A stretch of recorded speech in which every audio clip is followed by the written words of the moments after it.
So I'm here to share with you guys my TransPRK surgery that I did at Clear Vision about almost 1 month ago. I decided to do this video because back then when I was researching on the surgery, I was really curious about how other people recover, and I found videos and blog posts very useful, so I thought I'll do one myself to see if I can help others. Yeah, so without further ado, let's start with some basic facts about myself. So firstly, I am born with high myopia and my degree is about 900 to 1000 for each eye, and I have astig, so I think it's about 100 or so. And price wise, which I think everybody would be quite curious about, it's actually, let me refer, so it's actually 3,888 for both eyes, and because I'm correcting my high degree, so I have to do this thing called the cross-linking procedure, which costs 1,284 for both eyes, so that makes the total fee payable 5,172.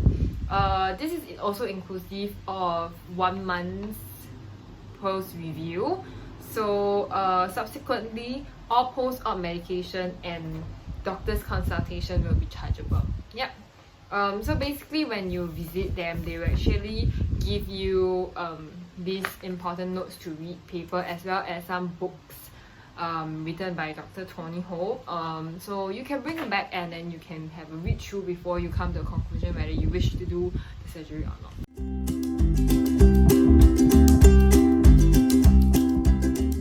Okay, so now we'll be talking about the procedure itself. I actually wrote down, so I'll refer to my paper. So first off, before the surgery, you have to do some eye checkup, like your cornea thickness, etc. So there will be some eye tests, and then after that, you will wait for your turn to go into the surgery room, and you will be asked to try some of the eye drops that you have to apply post-op. That's to test if you're allergic to any of them. And after that, they will put the numbing eye drops into your eye. You have to wait for a couple of minutes before you enter the surgery room. So basically in the surgery room, you will lie down on the surgery table and you have to stare at the green light. So personally, I found it quite tough to stare at the green light. So basically when you're staring at it, right, you can feel the pressure on your eye. For me, because my degree is so high, I felt like it took quite a while for the laser to be done, and I struggled to keep my eyes open.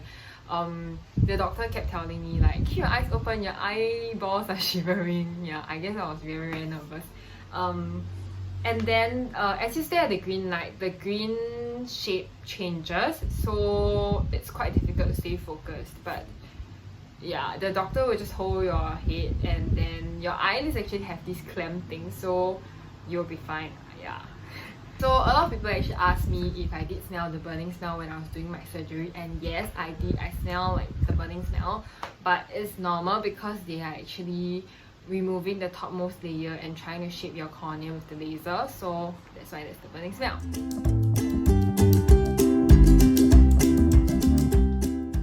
So the doctor gave me a week's worth of MC, and I took another week off from work, which I found really essential because even though after the first week I could see the vision wasn't like totally clear, and also I felt some pressure on my eyes still, so I think like ample rest is really, really important. So I highly recommend at least like 1.5 to 2 weeks of rest if you can.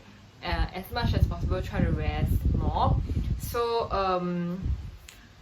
how I survive over this period, I listen to podcasts and radio, so I try not to exert too much pressure on my eye. And also for me, right, during my post-op review, which is like the 3rd and the 5th day after the operation, right, I actually went out to have a meal after the review. Since I was already outside, I thought it was okay, but I think it's still good to rest more at home, just so that your eyes won't have that much pressure. Because for me, after my post-op and after a meal outside, right, when I got back home, my eyes felt very tired, and that very night, right, my eyes felt like this pressure and I couldn't open my eyes, so I kept tearing and I was super like flustered. I didn't know what to do, so I just like lie on my bed like still and try to relax and calm myself down and try to fall back asleep, and it was quite a scary experience. While I don't know the cause for this pressure, I suspect that it could be because I was out and in a shopping mall with a lot of lights, you know, the LED lights, the shop houses and everything. So that might have caused my eye to tear a lot because it couldn't take the pressure. So that's why I highly recommend you guys to stay at home and get ample rest.